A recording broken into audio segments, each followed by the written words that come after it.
So if people have a weaponized, is that possible we can use like our phone to record like video or audio? And that would be good for the evidence for later on the court? Yes. So I think that if someone suspects that they're the victim of a hate crime, or someone sees what looks like a hate crime happening, there's a few things that I would suggest.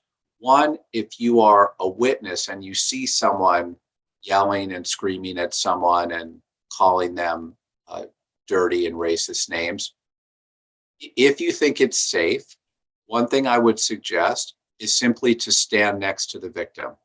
You don't have to say anything. Just your presence standing next to the victim sends a very strong message of support for the victim. And it also sends a message to the perpetrator that I am standing with the victim. Now, if someone starts punching or hitting, then please call the police and the police will respond.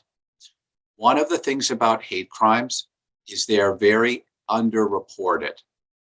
Often victims of hate crimes do not call the police or the DA's office because they blame themselves, or they feel ashamed, or they think no one will care. And in many of the hate crime cases that we filed in my office, it was witnesses and bystanders who called the police. And then when the police came, yes, the victim spoke with the police. So I really want to encourage people who see or are the victims of hate crimes to call the police, because we really care. We want everyone to be treated fairly and safely.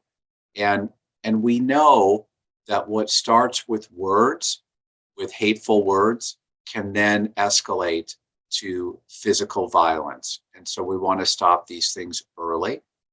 And one thing I want to share with your readers is that when we prosecute and convict someone who has committed a hate crime, in addition to sending the person to jail or prison, one of the things that we require is that when that person is released back into society, that they volunteer for an Asian American community service organization, and that they take classes about the contributions of Asian Americans to our society. Now, why do we do this? Because I'm not only trying to hold the hateful criminal accountable, I'm also trying to change his heart and his mind, so that today a person that says something hateful to an Asian American will be held accountable and will learn and be educated. And in the future, will not say those things and may actually be an upstander, a person who helps if they see someone being attacked because they're Asian. So those are the different ways we try to address this problem. All right. Thank you very much.